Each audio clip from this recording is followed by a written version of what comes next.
श्री राधा वल्लभ लाल की, महाप्रभु श्री हरिवंश चंद्र जी महाराज की, श्री सद्गुरुदेव भगवान की जय। रसघन मोहन मूर्ति ठाकुर श्री राधा वल्लभ लाल जी, अनंतानंत सखियों की प्राण सजीवन मूरी श्री लाडली जी एवं इन युगल स्वरूपों को हृदय में नित्य नवीन रूप से दुलार करने वाले श्री सद्गुरुदेव भगवान के श्री चरणों में दंडवत प्रणाम है। भगवान का वचन है, निर्मल मन जन सो मोहि पावा, मोहि कपट छल छिद्र न भावा। जिसका हृदय, जिसका मन निर्मल हो चुका है, उसी निर्मल मन में प्रभु का साक्षात्कार होता है और वही निर्मल मन प्रभु को पसंद भी है। भगवान को अच्छा लगता है जिसका हृदय साफ होता है। हम जैसे हैं वैसे के वैसे प्रभु के सामने हैं।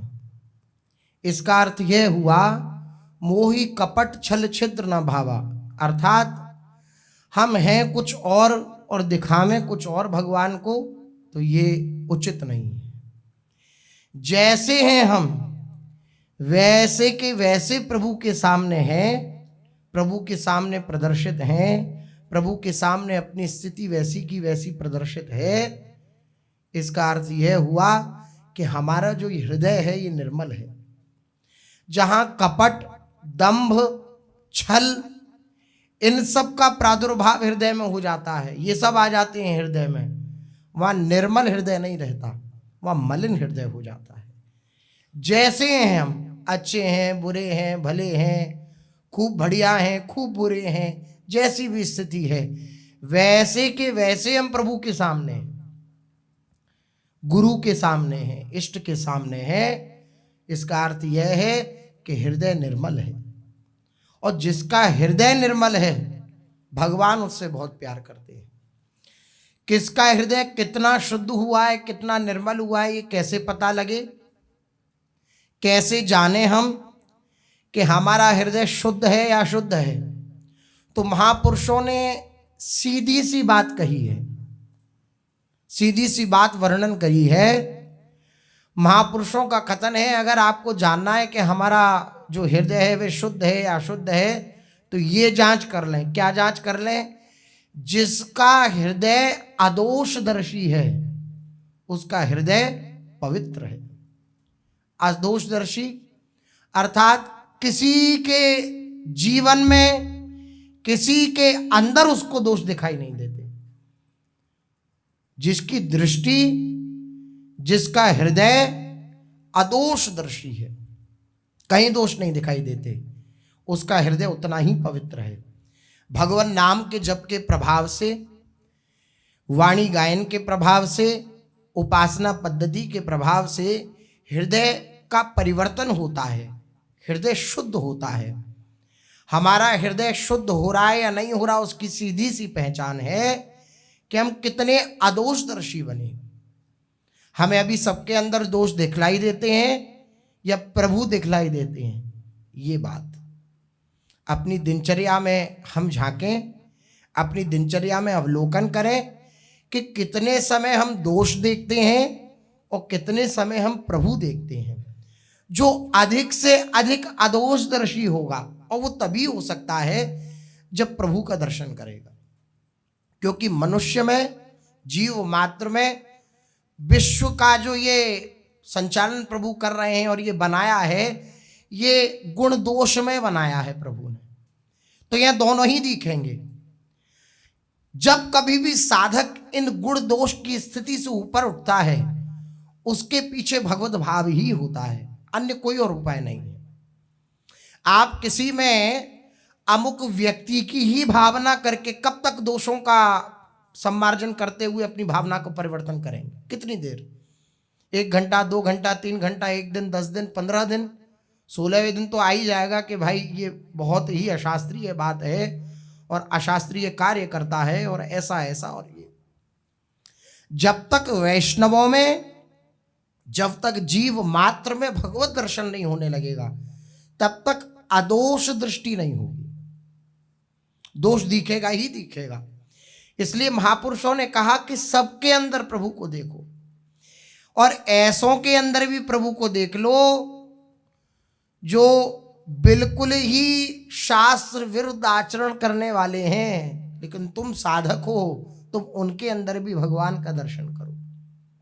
ये क्रूरा अपि पापिनो न च सताम संभाष्य दृश्याश्चये सर्वान वस्तु दया निरीक्ष परमम स्वाराध्य बुद्धिर्मम। ये क्रूरा, जो क्रूर हैं, पापी हैं, दुराचारी हैं, उनके हृदय में भी ये देखो कि प्रभु ही संचालित कर रहे हैं, प्रभु ही हैं इसके अंदर। ये साधक की भावना है। जब ऐसी भावना होती है तब जाकर के अदोष दर्शिता आती है। फिर किसी के अंदर दोष नहीं। प्रभु के अंदर कोई दोष हो सकता है भला? कोई प्रभु के सामने जाए, प्रभु के मंदिर में जाए और प्रभु के सामने जाकर के उनके दोष देखने लगे तो वो प्रभु को नहीं देख रहा है। अगर निकृष्ट शब्दों में कहा जाए तो वो प्रभु की मूर्ति को देख रहा है, प्रभु को नहीं देख रहा। ये ऐसा नहीं, ऐसा नहीं होना चाहिए, ऐसा नहीं होना चाहिए। अगर ऐसा दर्शन आ रहा है उसे तो प्रभु का दर्शन नहीं कर रहा, क्योंकि प्रभु निर्मल हैं, चेतन अमल सहज सुखराशि, ये प्रभु का भी स्वरूप है। तो प्रभु के अंदर कोई दोष थोड़ी है। अगर उनके अंदर भी दोष दिखलाई दे तो ये भगवत भावना हम उधर भी नहीं कर पा रहे हैं। मंदिर में जाके भगवान के श्री विग्रह में भी हम भगवत भावना नहीं कर पा रहे हैं, इसलिए उधर भी दोष देख पा रहे हैं। अन्यथा आप विचार करिए, भगवान के अंदर कोई दोष देखता है क्या? कोई भगवान के अंदर कोई ऐसी स्थिति देखता है? जो नास्तिक होगा वह, उसकी तो बात नहीं की जा सकती, लेकिन जो आस्तिक हृदय है, श्रद्धायुक्त हृदय, वो भगवान के अंदर दोष नहीं देखता। इसी प्रकार जब हम जीव मात्र के हृदय में ये देखेंगे कि भगवान विराजमान है या भगवत स्वरूप है, तो किसी के अंदर दोष देखने की इच्छा नहीं होगी। और जहां दोष दर्शन किया, अगर ये आपने स्वभाव परिवर्तित नहीं किया दोष दर्शन का और किया, उसका सीधा सा जो परिणाम होगा वह यह होगा कि जो दोष आपने देखा होगा वो दोष आपके जीवन में आ जाएगा। ये इसका सबसे बड़ा नुकसान है। अब कोई बुद्धिमान मनुष्य अपना नुकसान करना चाहेगा भला? अपना नुकसान नहीं करना है हमें। हम भगवत मार्ग के पथिक हैं, भगवत मार्ग में अपने लोग चल रहे हैं, तो अपना नुकसान ना होने पाए ऐसी बात भी सोचनी चाहिए। अपना नुकसान कैसे होगा? दूसरे के जीवन में, दूसरे के कृत्य में हमने दोष दर्शन किया तो वो दोष किसी ना किसी दिन हमारे जीवन में परिलक्षित हो जाएगा। हमें दिखने लगेगा कि ये तो हमने देखा था, वो हमारे जीवन में भरपूर रूप से आ गया, भरपूर रूप से आ गया। वो जो सदगुरुदेव भगवान के वचन हैं, जो दोष देखोगे वो दोष तुम्हारे अंदर आ ही जाएंगे, आ ही जाएंगे। इसलिए अदोष दर्शन, अदोष दर्शी जिसका जीवन है, ये कब होता है? जब हृदय पवित्र होता है। जितना हृदय जिसका पवित्र होगा उतना वे अदोष दर्शी होगा, किसी में दोष नहीं देखेगा। ऐसा जीवन बनाना। अब हृदय पवित्र कैसे होता है? भगवान नाम जप से, निरपराध होकर भगवान नाम का रटन हो, वाणी का गायन हो। जो उपासना पद्धति श्री सद्गुरुदेव भगवान की कृपा से मिली है, उस उपासना पद्धति में ही केवल लगे रहने से हृदय परिशुद्ध होता है, शुद्ध होता है, और शुद्ध हृदय में अदोष दर्शिता आती है।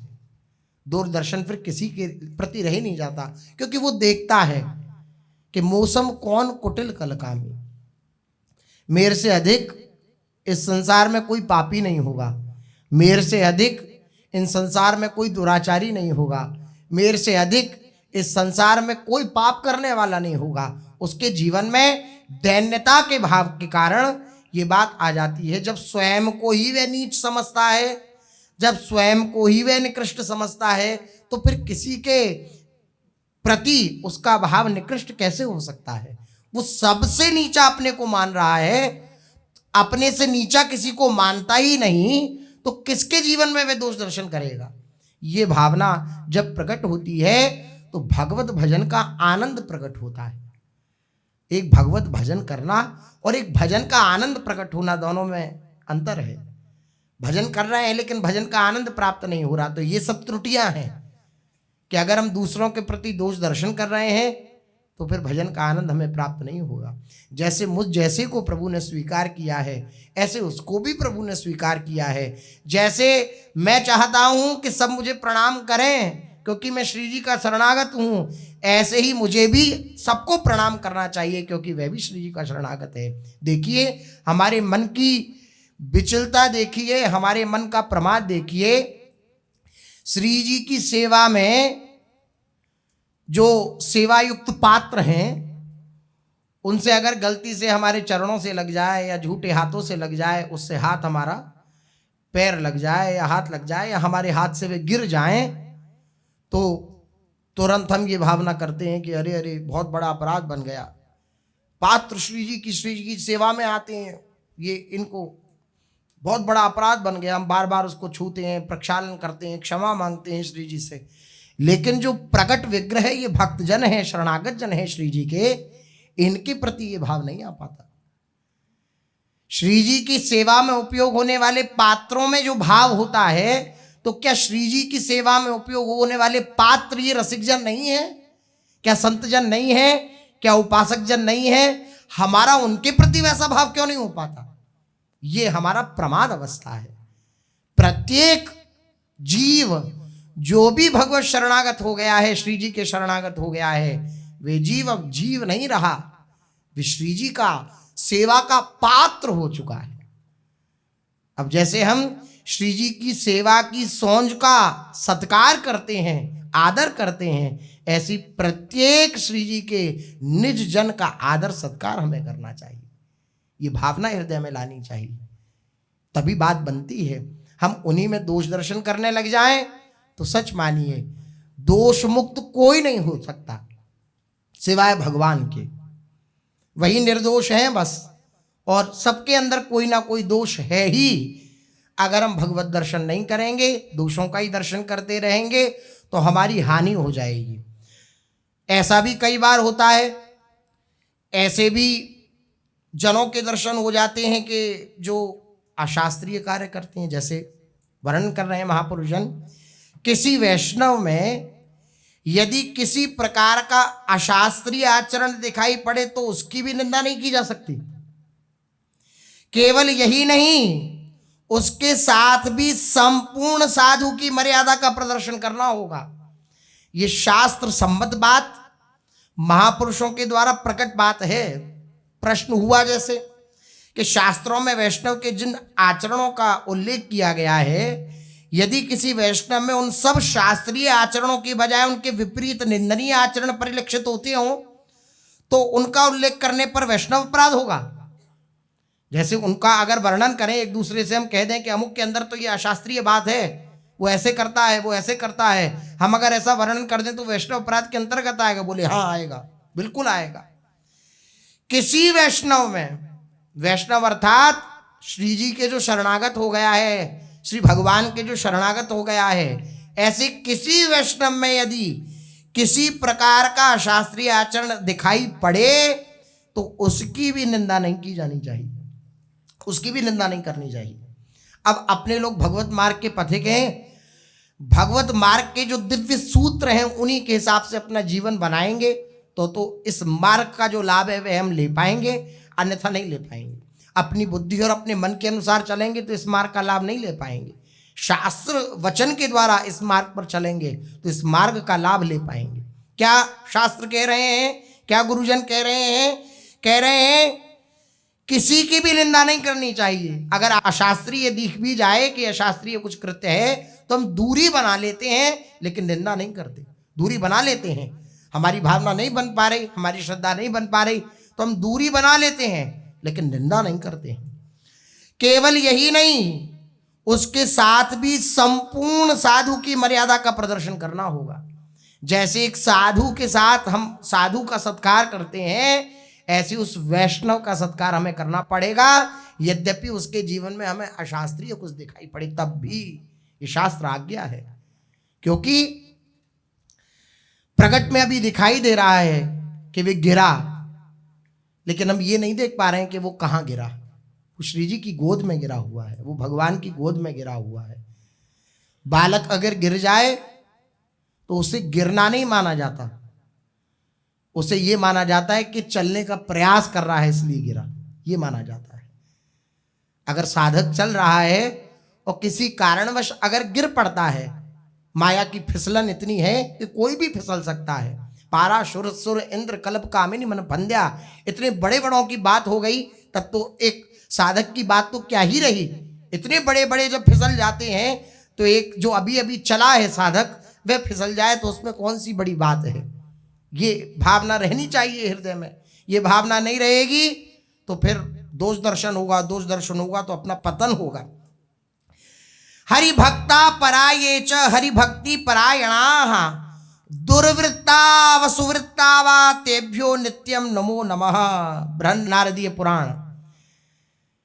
पुराण की बात है।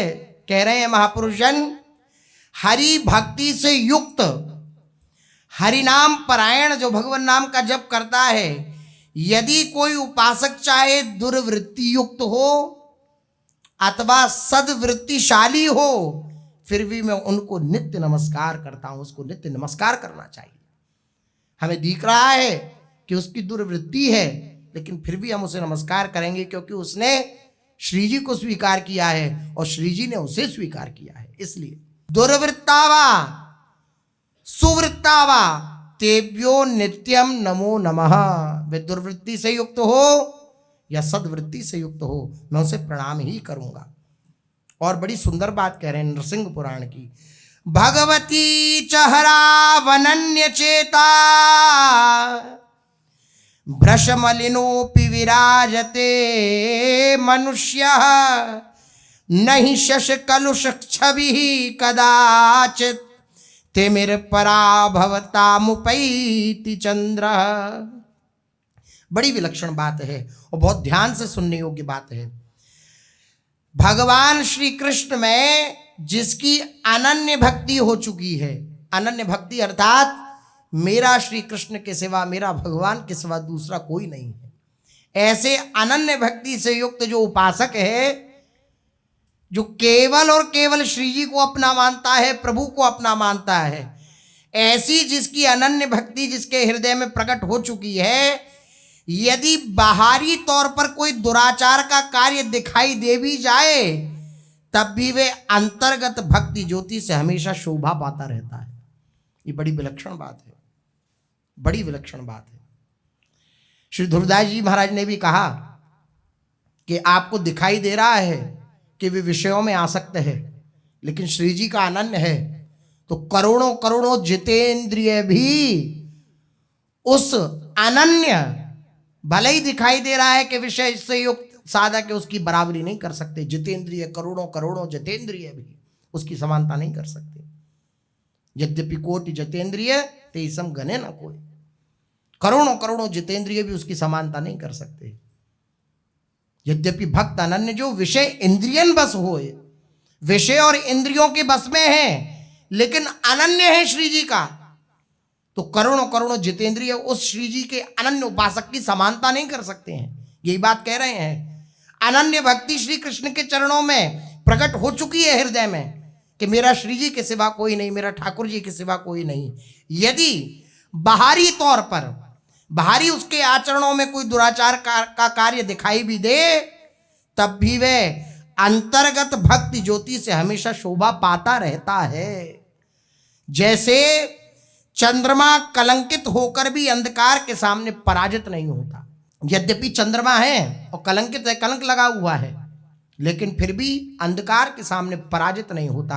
उसकी शीतल चांदनी वे सबके हृदय को आह्लादित करती है। इसी प्रकार ऐसा भक्त जो अनन्य है श्री ठाकुर जी का, लेकिन बाहर से ऐसा दिखाई पड़ता है कि अशास्त्रीय ऐसी आचरण है इसके, लेकिन फिर भी आप सच मानिए, कब उसका परिवर्तन, कब उसके जीवन का परिवर्तन, कब उसके अंतःकरण का परिवर्तन प्रभु कर देंगे और उसे दिव्य महात्मा बना देंगे, ये हम आप देख भी नहीं पाएंगे, समझ भी नहीं पाएंगे।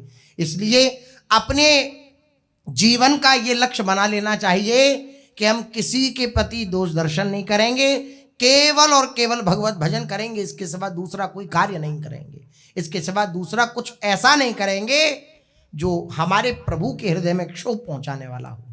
ये दोष दर्शन प्रभु के हृदय में क्षोभ पहुंचाता है, जो भक्तों के प्रति हमारा हो जाता है।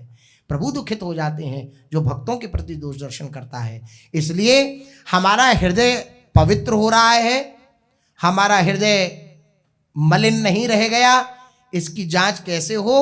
हमारा हृदय अदोषदर्शी बना कितना, इस हिसाब से हम जान सकते हैं कि हमारा हृदय कितना पवित्र हुआ है। पूर्ण हृदय पवित्र तो पूर्ण अदोष दर्शन उसके जीवन में आ जाएगा, वह पूर्ण अदोषदर्शी बन जाएगा। किसी में उसको दोष नहीं दिखाई देगा, क्योंकि सर्वत्र से अपने प्रभु की झांकी होगी। कब प्रभु किसको कैसा बना दें यह हम आप नहीं जान सकते, कब किसको एकदम रसातल में गए हुए को कब उठा करके अपने धाम में ले जाएं, हम नहीं जान सकते हैं। इसलिए हमारा अधिकार बस अपने ऊपर है, किसी और के ऊपर नहीं है। अपना अधिकार अर्थात हम अपने दोष देख सकते हैं, अपने गुण ना देखें, सामने गुण देखें, दोष ना देखें। लेकिन होता उल्टा है, अपने तो हम गुण देखते हैं और सामने वाले के दोष देखते हैं। हम तो इतने गुणी और सामने वाला इतना दोषी। जहां सामने दृष्टि गई कि अमुक ऐसा, तो आप देखिए, विचार करिए हाथ पर अपने कि अगर आपने एक उंगली सामने करी है तो 3 उंगली आपकी तरफ ही है। अगर ऐसे कहा आपने तो 3 उंगली आपकी तरफ ही है। जो मन खोजा अपना तो मुझसे बुरा ना कोई। जब अपने हृदय का हम अवलोकन करेंगे तो हम पाएंगे कि हमसे बुरा तो कोई है ही नहीं इस संसार में। हम जैसे को अगर श्री जी ने स्वीकार किया है तो किसी को, आप देखिए परम पावन चरित्र अपने लोग कथन श्रवण कर रहे हैं श्री चैतन्य महाप्रभु का। जगाई मधाई कैसी विकट जीवनी है इनकी कि जहां रहते हैं वहां के आसपास के लोग भी भय खाते हैं, भयभीत हैं। भगवान नाम का उच्चारण तो दूर रहा, कोई उच्चारण कर दे तो उसके प्रति ये विरोध भाव रखते हैं। पूरा जीवन शास्त्रीय है, शास्त्र विरुद्ध है, शास्त्र के अनुकूल आचरण एक भी नहीं है इनके जीवन में। कुल पवित्र है, पवित्र कुल में इनका जन्म है, लेकिन फिर भी जीवन में वे बात नहीं है। लेकिन जब किसी महापुरुष की कृपा हो गई, महापुरुष ने अंगीकार कर लिया, तो कैसे इनके जीवन में परिवर्तन आया ये आप लोग श्रवण करेंगे। कैसा जीवन में परिवर्तन आया जगाई मधाई के। ऐसी विकट परिस्थिति श्री नित्यानंद महाप्रभु और श्री हरिदास ठाकुर नवद्वीप में घर घर जाकर हरिनाम की भिक्षा मांग रहे हैं, हरिनाम कीर्तन करा रहे हैं। और श्री चैतन्य महाप्रभु की आज्ञा है कि आप जहाँ जहाँ भिक्षा लेकर के आएँ रोज, तो हमें संध्या के समय आकर बताएं कि आपको क्या भिक्षा में मिला आज, ऐसा बताएं। नित्यानंद महाप्रभु की दृष्टि पड़ी जगाई मधाई पर। मदिरा का पान किए हुए उच्छृंखल प्रवृत्ति के साथ उद्दंड व्यवहार करने वाले जगाई मधाई दृष्टि पड़ी। पूछा ये कौन है, तो लोगों ने इनका परिचय बताया कि लगता है आप नए हैं, इनको जानते नहीं, ये बड़े ही उद्दंड हैं। कौन ऐसा नहीं जो इनसे न डरता हो, सब डरते हैं इनसे। हृदय में भाव आया नित्यानंद जी के कि असली नाम के अधिकारी तो यही हैं। नाम में जो उद्धार की क्षमता है, नाम भगवान इनका उद्धार करें, तब नाम भगवान की दिव्य महिमा का दिव्य प्रकाश होगा। कोई आस्तिक हो, उसको नाम का उपदेश किया जाए, वे नाम रटन करने लग जाए, ये तो साधारण ठीक बात है, उत्तम बात है।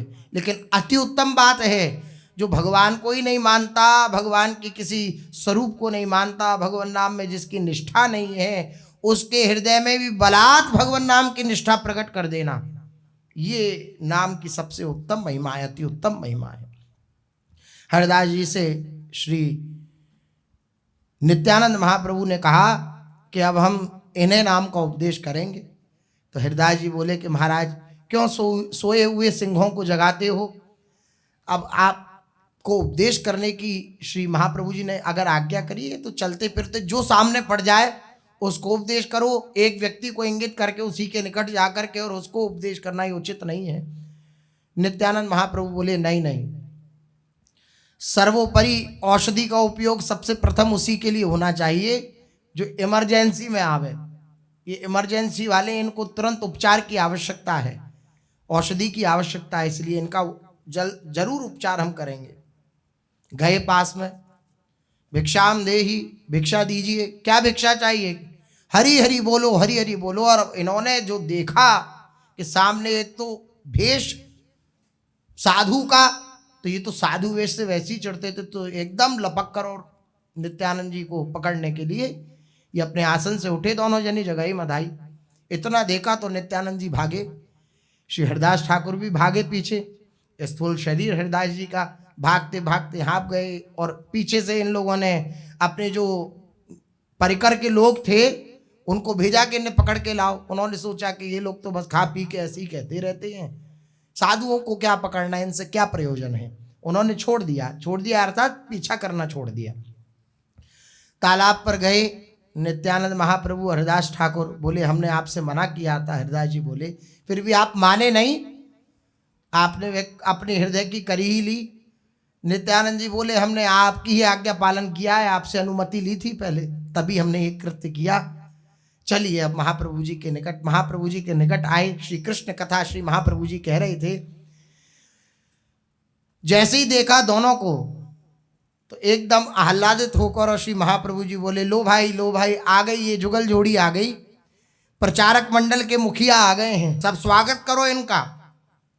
और अब आप इन लोगों के मुख से श्रवण करोगे आज कि आज नगर प्रचार कैसा रहा, ये वृत्तांत आप लोग। अब महाप्रभु जी तो अंतर्यामी हैं, सब कुछ जानने वाले हैं कि आज घटना घटी, सब जानते हैं पहले से, इसलिए मुस्कुराते हुए कह रहे हैं कि आज देखिए नगर वृत्तांत सुनाएंगे ये क्या हुआ। प्रभु के ऐसा कहने पर हरिदास जी ने कहा प्रभु श्रीपाद नित्यानंद जी बड़ी चंचलता करते हैं, इन्हें आप समझा दीजिए कि थोड़ी कम चंचलता किया करें। प्रभु ने पूछा क्यों बात क्या है, क्या हुआ, आज कोई नई चंचलता कर डाली क्या? हाँ, आज आप लोग दोनों ही बहुत थके हुए से भी मालूम पड़ते हैं, दोनों हाँप रहे हैं, क्या बात है, सब सुनाइए ना, क्या हुआ, क्या चंचलता कर दी इन्होंने। महाप्रभु जी बोले। प्रभु के पूछने पर हरिदास जी ने सब वृत्तांत सुनाते हुए कहा कि लोगों ने बार बार उन दोनों भाइयों के पास जाने से मना किया था, किंतु ये माने नहीं। जगाई मधाई के विषय में बताया हरिदास ठाकुर जी ने, और कहा कि सबने मना किया था कि उनका निकट मत जाओ, वे बड़े क्रूर हैं, लेकिन ये माने नहीं। जब उन्होंने डांट लगाई तब वहां से बालकों की भांति भाग छूटे। लोग कह रहे थे अब कीर्तन वालों की खैर नहीं है, लोगों का ये कहना था, ये दोनों भाई जो हैं राक्षसों के समान हैं, सभी कीर्तन वालों को बंधवा कर मंगवा लेंगे, सबको बंधवा के मंगवा लेंगे। लोग परस्पर में ऐसी बातें कह रहे थे। हरिदास ठाकुर ने महाप्रभु जी के चरणों में निवेदन किया। हरिदास जी की बात सुनकर हंसते हुए श्री महाप्रभु जी ने नित्यानंद जी से कहा कि श्रीपाद उन लोगों के समीप जाने की आपको क्या आवश्यकता थी? श्री महाप्रभु जी वही बात कह रहे हैं, लेकिन उनके हृदय के भाव को प्रकट कराने के लिए थोड़ी कम चंचलता किया कीजिए। ऐसा चांचल्य किस काम का कि आपके साथी को कष्ट हो? देखो कितना कष्ट हुआ है इन्हें। कुछ बनावटी प्रेम को प्रदर्शित करते हुए नित्यानंद जी ने कहा कि इस प्रकार मुझसे आपका ये काम नहीं होने का है। थोड़ा सा प्रेम में कोप प्रकट करते हुए बोले कि इस प्रकार से, जिस प्रकार से आप कह रहे हैं, इस प्रकार से आपका ये जो कार्य है ये मुझसे नहीं हो पाएगा। एक बार तो कहते हैं सभी को नाम का प्रचार करो, नीच से नीच और उच्च से उच्च जो कोई भी हो, पापी से लेकर पुण्यमात्मा तक सभी भगवान नाम के अधिकारी। और अब कहते हैं कि उनके पास क्यों गए? सबसे बड़े अधिकारी तो वही हैं। हम तो जन्म से ही घर बार छोड़कर भिक्षा मांगते हैं, भिक्षा मांग के फिरते हैं, हमारा उद्धार करने में आपकी कौन सी बड़ाई है? श्री महाप्रभु जी से, चैतन्य महाप्रभु जी से बोले नित्यानंद महाप्रभु कि हम तो बचपन से ही घर बार छोड़ दिया, भिक्षा मांग करके खाते हैं, आपकी आज्ञा का पालन करते हैं, हमारा आप उद्धार कर दें तो इसमें आपकी कौन सी बड़ाई है? आपका पतित पावन नाम तो तभी सार्थक हो सकता है जब ऐसे ऐसे भयंकर क्रूर कर्म करने वाले पापियों का आप उद्धार करें, तभी आपका ये पतित पावन जो नाम है ये इसकी सार्थकता है। अब यों घर में बैठे रहने से काम न चलेगा। ऐसे घोर पापियों को जब तक हरिनाम की शरण में लाकर भक्त ना बनावेंगे तब तक लोग हरिनाम का महत्व कैसे समझ सकेंगे? कुछ हंसते हुए महाप्रभु भक्तों से कहने लगे, श्रीपाद को जिनके उद्धार की इतनी भारी चिंता है भैया, वे महाभागवत पुरुष कौन है, हमें बतलाओ तो सही उनके विषय में। श्री चैतन्य महाप्रभु विनोद में भी कभी ऐसी बात नहीं कहते जो झूठ हो। क्या कहा श्री महाप्रभु जी के वचन आप लोग अगर ध्यान से श्रवण करें। महाप्रभु जी ने कहा कि श्रीपाद ने जिनके उद्धार का ठेका ले लिया है, जिनके उद्धार के विषय में सोच लिया है, उन महाभागवतों के विषय में बताओ कि वे कौन है। अर्थात श्री महाप्रभु जी ने अभी से कह दिया कि वे महाभागवत है। इसलिए कहा गया किसी पे दोष दर्शन ना होने पावे। भगवान ने जिसको स्वीकार कर लिया है ना, वो साधु हो चुका है। भगवान ने आज्ञा करी है कि उसे साधु मानो। मेरी शरण में जो आ गया है, मेरे अनन्य होकर के मेरा भजन करता है, भले ही सुदुराचार हो, दुराचार परायण है, लेकिन अगर वो मेरी शरण में आ गया है, मैंने उसे अंगीकार कर लिया है, तो साधुरेव समंतव्य, उसे साधु मानो। वो साधु है, बनेगा नहीं, वो साधु है। अब देखिए जगाई मदाई का अभी परिवर्तन नहीं हुआ है, लेकिन श्री महाप्रभु जी ने क्या संबोधन किया, उन महाभागवतों के विषय में हमें बताओ। भागवत जन होते हैं, द्वादश भागवतों का वर्णन है। महाभागवत जन, महाभागवतों का के विषय में हमें बतलाओ। पास ही में बैठे हुए श्रीवास और गंगादास भक्तों ने कहा, प्रभु वे महाभागवत नहीं है, वे तो ब्राह्मण कुल कंटक, अत्यंत क्रूर प्रकृति के राक्षस हैं। संपूर्ण नगर में उनका आतंक छाया हुआ है। यह कहकर उन लोगों ने जगाई मदाई की बहुत सी क्रूरताओं का वर्णन किया श्री महाप्रभु जी के निकट, चैतन्य महाप्रभु जी के निकट, कि वे महाभागवत नहीं है, आप उन्हें महाभागवत कह रहे हैं। तो प्रभु ने हंसते हुए महाप्रभु जी ने उत्तर दिया। महाप्रभु जी ने कहा, बहुत विलक्षण और बहुत हृदय में शांति प्रदान करने का ये चरित्र है, अपने लोगों को उत्साह प्रदान करने का ये चरित्र है। आनंदित हो जाना चाहिए कि ऐसे ऐसे क्रूर स्वभाव वालों को भी प्रभु ने अपने शरणागत किया, अंगीकार किया, तो हम जैसों को भी प्रभु अंगीकार करेंगे, बिल्कुल करेंगे, निश्चित करेंगे। महाप्रभु जी ने हंसते हुए कहा, जब पास में बैठे हुए लोगों ने कहा कि भाई आप महाप्रभु जी ऐसा कह रहे हैं कि वे महाभागवत में महाभागवत नहीं है, क्रूर कर्मा है, तो महाप्रभु जी हंसते हुए कहा कि अब वे कितने दिनों तक क्रूरता कर सकते हैं, कितने दिनों तक क्रूरता कर सकते हैं। श्री नित्यानंद पाद के जिन्हें दर्शन हो चुके हैं और इनके मन में जिनके उद्धार का विचार आ चुका है, वे क्या फिर पापी ही बने रह सकते हैं भला? नहीं नहीं, इनकी दृष्टि में जो आ गया वो अब पापी नहीं रह सकता ज्यादा दिन तक।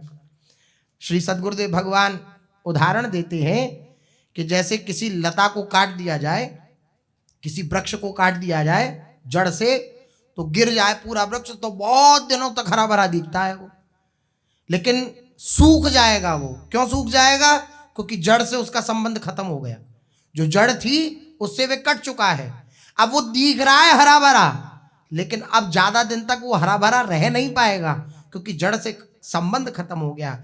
इसी प्रकार किसी भक्त के अंदर, किसी श्री जी के शरणागत के अंदर हमारा दोष दर्शन हो, दोष दिखे, तो ऐसा ही मानिएगा कि अब दोषों की जड़ कट चुकी है। ये थोड़े दिन तक ये वृक्ष हरा भरा दिख रहा है, ये सूख जाएगा। श्री महाप्रभु जी के वचन हैं, कह रहे हैं जिनको श्रीपाद ने स्वीकार कर लिया, नित्यानंद प्रभु ने स्वीकार कर लिया, अब कितने दिन तक ये पापी रह पाएंगे? जिनके हृदय में उनके उद्धार की चिंता जागृत हो गई, तो अब कितने दिन तक वह पापी रह पाएंगे? कब तक दुराचारी रह पाएंगे वे? श्रीपाद जिसे चाहे उसे भक्त बना सकते हैं, फिर चाहे वे कितना भी बड़ा पापी क्यों ना हो। कल आप लोगों के मध्य निवेदन किया था, श्री नित्यानंद प्रभु अर्थात गुरु तत्व, गुरुदेव जी से स्वीकार कर लें, बस बात बन गई।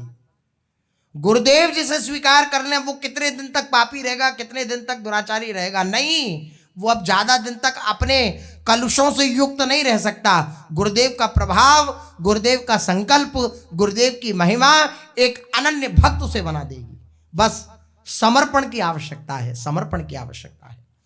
इस प्रकार निताई ने संकेत से ही प्रभु के समीप जगाई मधाई के उद्धार की प्रार्थना कर दी, संकेत से। और महाप्रभु जी ने भी संकेत द्वारा ही उन्हें दोनों भाइयों के उद्धार का आश्वासन दिला दिया। सचमुच महात्माओं के हृदयों में दूसरों के प्रति स्वाभाविक दया उत्पन्न हो जाती है, और ये तो स्वयं प्रभु है, स्वयं भगवान है। उनके समीप आकर कोई दया की प्रार्थना करे तभी वे दया करें, ये बात नहीं है। महापुरुषों के समीप आकर के कोई दया की प्रार्थना करे तभी वे दया करें, ऐसी बात नहीं है। उनका स्वभाव ही है कृपा करना, उनका स्वभाव ही है दया करना। जैसे वृक्ष के नीचे आने पर सहज शीतलता मिलेगी ही मिलेगी, छांव मिलेगी ही मिलेगी, इसी प्रकार संतों की शरण में आने से सहज शीतलता, सहज उनकी कृपा छत्र की छांव मिलेगी ही मिलेगी। उनका स्वभाव ही ऐसा होता है कि बिना कहे ही वे दीन दुखियों पर दया करते हैं, बिना दया किए वे रह ही नहीं सकते। ऐसी लोक कल्याण की भावना लिए हुए महापुरुष जन कृपा करते हैं। इतने घोर पापी दोनों भाई जगाई मधाई के ऊपर नित्यानंद जी की कृपा हो गई। उनके हृदय में इन दोनों के उद्धार के निमित्त चिंता हो उठी। श्री नित्यानंद महाप्रभु के हृदय में जगाई मधाई के उद्धार की चिंता हो उठी, मानो इन दोनों के पापों के अंत होने का समय आ गया।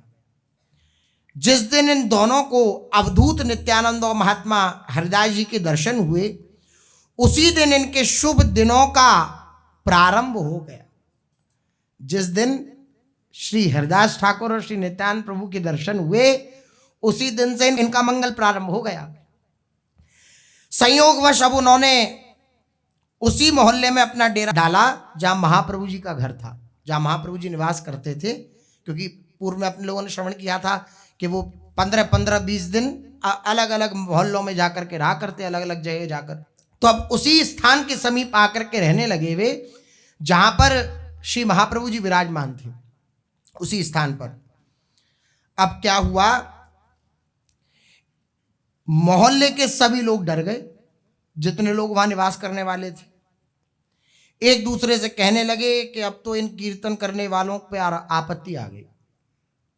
क्योंकि श्रीवाजी के आंगन में कीर्तन होता था खूब धूमधाम से, रात्रि भर कीर्तन होता था। सब लोग बोले कि अब ये जो कीर्तन कर रहे हैं, अब इनके ऊपर विपत्ति आ गई, अब इनका कीर्तन ये लोग बंद करा देंगे। जगाई मधाई ये दोनों राक्षस भाई जरूर कीर्तन करने वालों से छेड़खानी करेंगे। कोई कोई कीर्तन विरोधी कहने लगा। अब जिनको विरोध था कि कीर्तन नहीं होना चाहिए, कुछ लोग ऐसे होते हैं, कोई पक्षीय होते हैं कि भाई कीर्तन बड़ा सौभाग्य, सुबह सुबह रात्रि भर हमें कीर्तन श्रवण करने को मिलता है। और कुछ कुछ ऐसे होते हैं जो विरोध भाव हृदय में रखते हैं। तो वह विरोधी भाव रखने वाले कहने लगे, अजी अच्छा है, ये कीर्तन वाले रात्रि भर सोने नहीं देते, इनके कोलाहल के कारण रात्रि में नींद भी नहीं आती है। ये सब लिखा हुआ है, उसे हम बस पढ़ रहे हैं। रात्रि भर नींद नहीं आती है, अच्छा है, अब सुख से तो सो सकेंगे, अब सुख से सोएंगे हम। अच्छा है ये लोग आ गए जगाई मधाई यहाँ पर, अच्छा हुआ।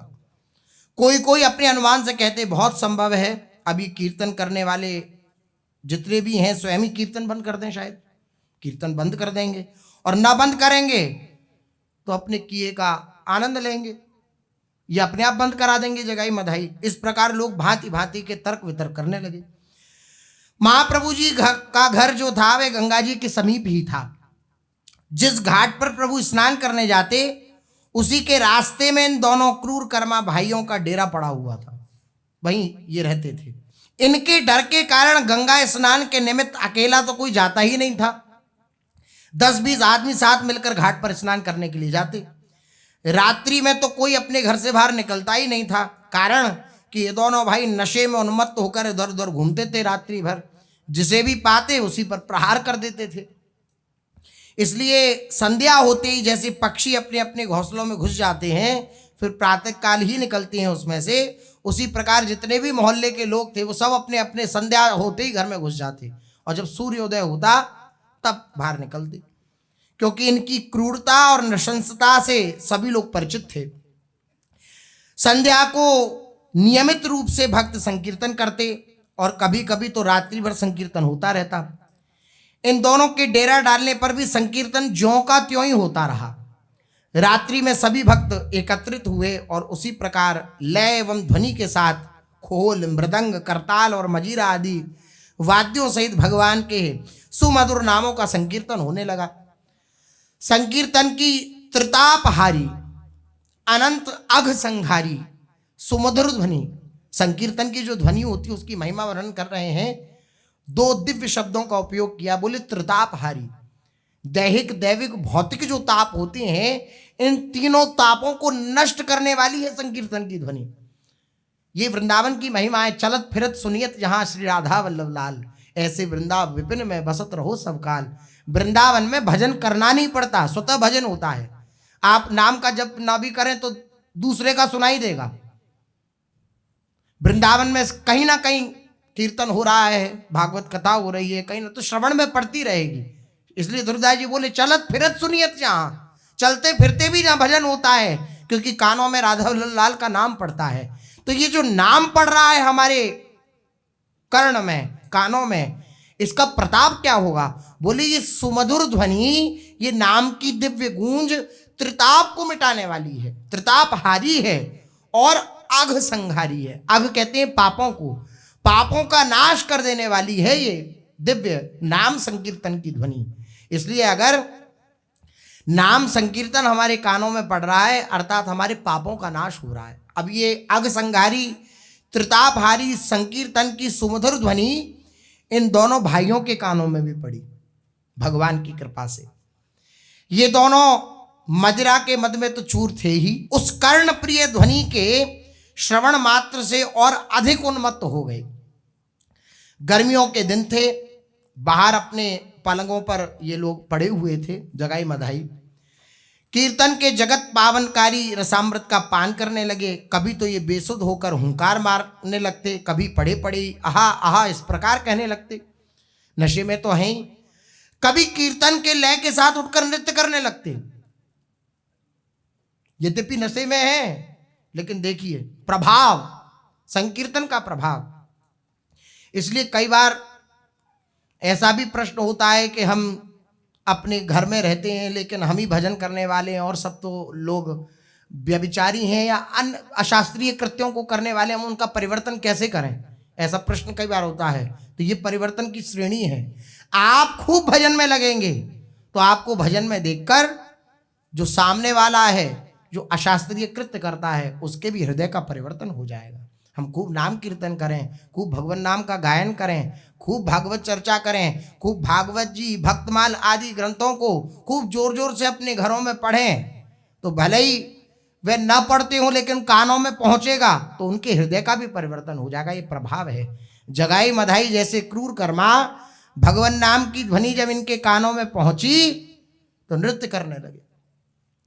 इस प्रकार ये संकीर्तन के महात्म्य को बिना जाने ही, केवल उसके श्रवण मात्र से ही पागल से हो गए। एक दिन दूर से कीर्तन की ध्वनि सुनकर ही इनके हृदय की कठोरता बहुत कुछ जाती रही।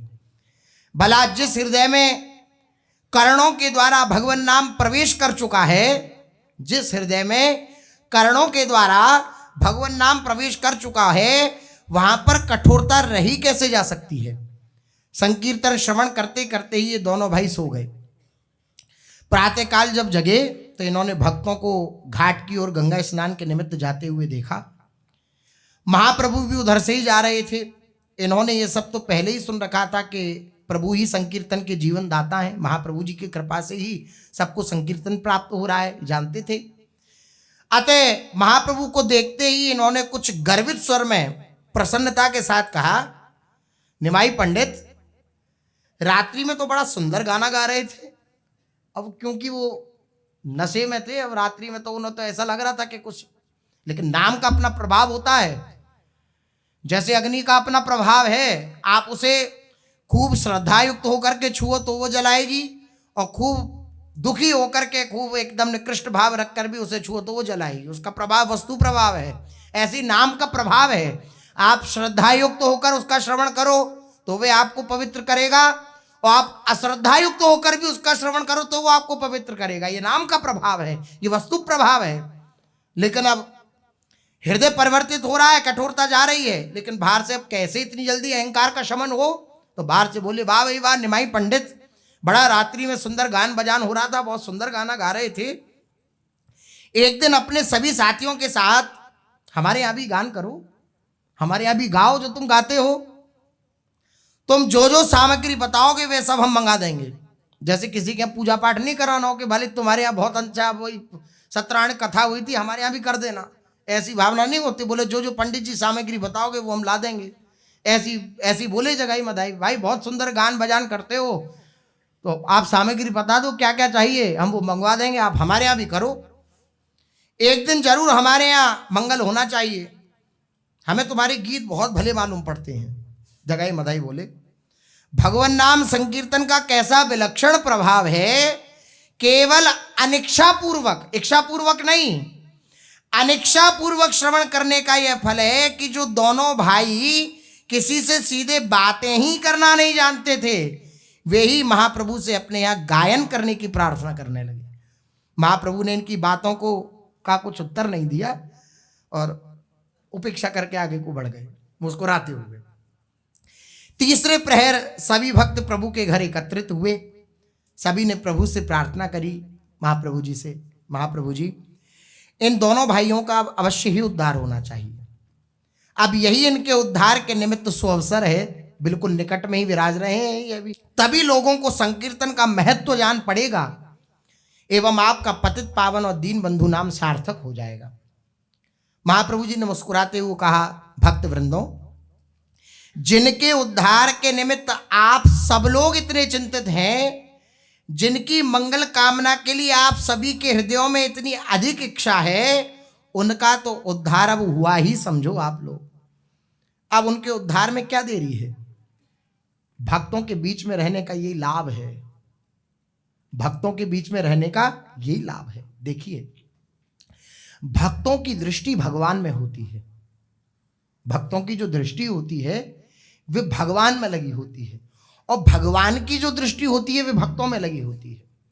और जो भक्तों के निकट रहता है, कभी ना कभी भक्तों की दृष्टि जब उन निकट रहने वालों पर जाती है, तो जैसे हम आपको देख रहे हैं, अब आप कहीं और देखने लग जाएं तो हमारी भी दृष्टि जाएगी कि किधर देख रहे हैं, जाएगी कि नहीं जाएगी।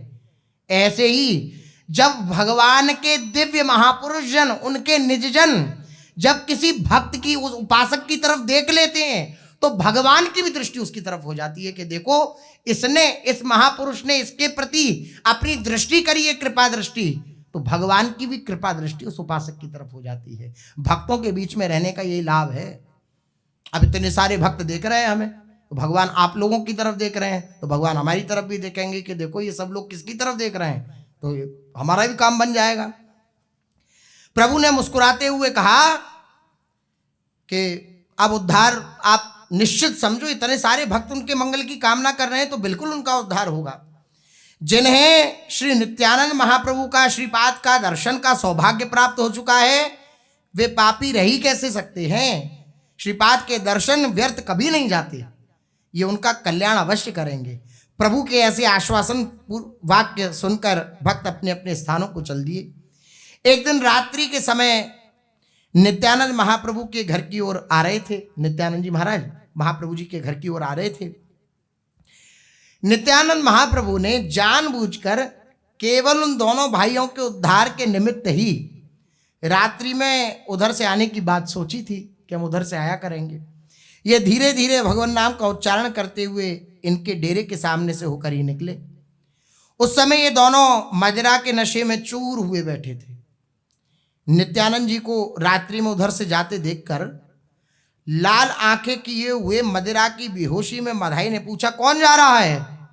क्योंकि रात्रि में दिखा नहीं कि कौन है, कोई जा रहा है इतना दिखा, लाल लाल आंखें इनकी मदिरा के नशे में, कौन जा रहा है?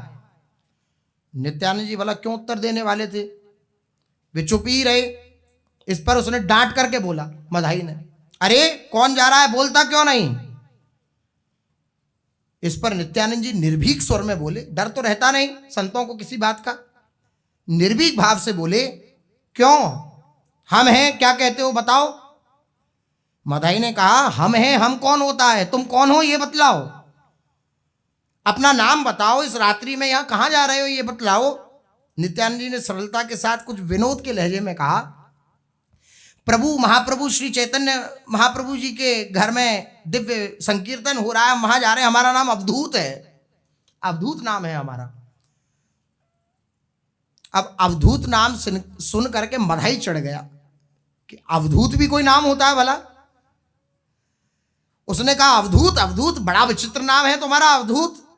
अवधूत तो नाम ही नहीं होता है। क्यों बदमाश, हमसे दिल लगी करता है। दिल लगी अर्थात मजाक। ये कहकर उस अविचारी मदोन्मत्त में पास में पड़े हुए घड़े के टुकड़े को उठाकर, टुकड़ा पड़ा हुआ था घड़े का, चूर थे मदिरा के नशे में। नित्यानंद महाप्रभु तो बार बार अपनी सहज धन्यता में कह रहे हैं तुम हरि बोलो, हरि बोलो, हरि बोलो, क्यों ये फालतू के प्रालाप करते हो। अच्छा अवधूत, तुरंत उसने मधाई ने वे उठाया, वे खपड़ा इतनी जोर से मारा कि वे निताई जी श्री नित्यानंद महाप्रभु के मस्तक पर जाकर लगा। खून की धारा बह चली। नित्यानंद महाप्रभु जी रोते हुए बोले कि अब तो तुम्हारे मन की हो गई ना, तुम जैसा चाहते थे वैसा कर लिया ना, अब तो एक बार हरि बोल दो, अब तो एक बार हरि बोल दो। महापुरुष जन सब कष्ट सहकर भी जीव के कल्याण के लिए कितने तत्पर रहते हैं, इस चरित्र में अपने लोग श्रवण कर सकते हैं। मार खाकर भी, गाली खाकर भी महापुरुषों के जीवन में कभी ये बात नहीं आती कि अमुक ने मुझ पर प्रहार किया तो इसका जीवन नष्ट हो जाए या कल्याण को प्राप्त हो, इसका कभी कल्याण ना हो, ऐसी भावना महापुरुष के हृदय में नहीं आती है। इतना कष्ट पाया, खून निकल गया, इतनी गाली पाई, फिर भी यही कह रहे हैं कि एक बार हरि बोल, एक बार हरि बोल, भैया तेरे पांव पर हूं, एक बार हरि बोल, एक बार हरि बोल। खपड़े के गड़ जाने से मस्तक से रक्त की धारा सी बहने लगी। नित्यानंद जी का संपूर्ण शरीर रक्त से लथपथ हो गया। उनके सभी वस्त्र रक्त रंजित हो गए। इस पर भी नित्यानंद जी को उस पर क्रोध नहीं आया। ये महापुरुषों की धैर्यशीलता होती है कि कितने धैर्यशाली होते हैं महापुरुष जन। आप कितना भी उन्हें कष्ट दो, लेकिन वह कभी ये नहीं सोचेंगे कि इस जीव का नाश हो जाए, कभी नहीं सोचेंगे। उनके हृदय में बस यही बात रहेगी कि अब ये हमारी शरण में आ गया है, इसने श्री जी की शरणागति स्वीकार करी है, या हमारी दृष्टि में आ गया है, अब इसका कल्याण हो ही जाना चाहिए। उनके हृदय की यही भावना रहती है। क्रोध नहीं आया श्री नित्यानंद महाप्रभु जी को, और वे आनंद के साथ नृत्य करने लगे। नृत्य करते हुए भगवान नाम का गान करने लगे। वे इनके ऊपर दया दर्शाते हुए रो रो कर प्रभु से प्रार्थना कर रहे हैं। श्री नित्यानंद महाप्रभु प्रभु से प्रार्थना कर रहे हैं, प्रभु इस शरीर से जो आघात हुआ है उसकी मुझे कुछ भी चिंता नहीं है, क्योंकि जानते हैं नित्यानंद महाप्रभु प्रभु का स्वभाव कि अपने भक्त के ऊपर कष्ट आने पर फिर क्षमा नहीं करते हैं प्रभु। इसलिए महापुरुष जन तुरंत प्रार्थना करते हैं प्रभु से कि मुझे किसी प्रकार का कोई कष्ट नहीं, आप इन्हें क्षमा कर दीजिएगा। प्रभु इस शरीर में जो आघात हुआ है, जो कष्ट हुआ है, उसकी मुझे कोई चिंता नहीं है, किंतु इन कुमारों की ऐसी दुर्दशा अब मुझसे नहीं देखी जाती। जैसे बहिर्मुख होकर के अपने जीवन को बिता रहे हैं, ये मुझ पर अब देखा नहीं जाता। इनकी इस शोचनीय अवस्था के स्मरण मात्र से मेरा हृदय विदीर्ण हुआ जाता है। हे दयालो, अब तो इनकी रक्षा करो, अब तो इनकी निष्कृति का उपाय आप बतलाओ, आप विचार करिए। अपने जीवन को कृतार्थ कर लिया है इन महापुरुषों ने, क्या पड़ी है इन्हें? हम जैसे निकृष्ट जीवों के बीच में उतरने की इन्हें क्या पड़ी है? अपना जीवन तो इन्होंने धन्य बना ही लिया है, लेकिन फिर भी अहेतुक कृपा करने वाले ये संत जन होते हैं, महापुरुष जन होते हैं कि हम सबके विरोध भाव को सहकर भी हमारे बीच में आकर केवल और केवल हमारे लिए सोचते हैं। संसार में कोई भी ऐसा नहीं है जो केवल हमारे लिए सोचे। केवल इष्ट और गुरु ही ऐसे हैं जो केवल हमारे लिए सोचते हैं, हमारे कल्याण के लिए सोचते हैं। हम उनके प्रति कितना भी विरोध भाव प्रकट कर दें, लेकिन उनके हृदय में यही भाव रहता है कि इसका कल्याण हो। क्या पड़ी है? अब उन्होंने अपने जीवन का लाभ तो प्राप्त कर ही लिया, एकांत पर रहकर के खूब भजन कीर्तन करते, कोई प्रश्न था क्या? लेकिन नहीं, ये महापुरुषों की सहज उदारता, ये सहज दयालुता, ये जीव जगत के इस दुख को देख करके उनका हृदय जो द्रवित हो जाता है, इसी कारण संत महापुरुष जन उतरते हैं और संसार के जीवों का कल्याण करते हैं। लेकिन भलिहारी ये संसार के जीवों की भी कि वे महापुरुषों के हृदय को न समझ करके उनको केवल और केवल कष्ट ही प्रदान करती है। धिक्कार है ऐसे जीवन पर जिसके कारण महापुरुषों को कष्ट सहना पड़े, महापुरुषों को आंखों में आंसू आ जाए। क्या फायदा, क्या फायदा ऐसे वैभव का, क्या फायदा ऐसे धन का, क्या फायदा ऐसी संपत्ति का, क्या फायदा ऐसी बुद्धिमत्ता का, ऐसी बुद्धि का क्या फायदा कि जिसके कारण से हम महापुरुषों के प्रति ऐसी भावना उत्पन्न हो जाए, हम महापुरुषों को कष्ट पहुंचावें। लेकिन ये संसार का स्वरूप ही है। संसार योग्य नहीं है महापुरुषों की सहजता का। महापुरुषों की सहजता को वो न कभी समझ सकता है न समझ पाएगा। केवल श्रद्धा युक्त होकर अगर चल सके तो चल सकता है, अन्यथा और कोई उपाय नहीं है। इतना सब कष्ट हुआ, लेकिन श्री नित्यानंद महाप्रभु जी प्रार्थना कर रहे हैं भगवान से।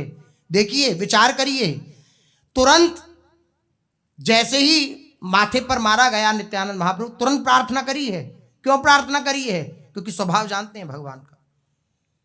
मेरे भक्त पर अगर कोई आंख उठा के देख लेगा तो मैं उसका सर्वनाश कर दूंगा, ये भगवान का प्रण है। इसलिए तुरंत प्रभु से प्रार्थना कि मुझे इस बात का कष्ट नहीं है प्रभु, इन्हें क्षमा कर देना और अब कृपा करना। इनकी ये जो स्थिति है, विचित्र स्थिति, अब मैं इनको देख नहीं पा रहा हूं, आप इनका कल्याण करिए, इन्हें अंगीकार करिए। ये गुरु तत्व है, ये महापुरुषों का दिव्य प्रभाव है, दिव्य महिमा है। अब आगे क्या हुआ सो शेष चर्चा आगे। श्री राधा वल्लभ लाल की।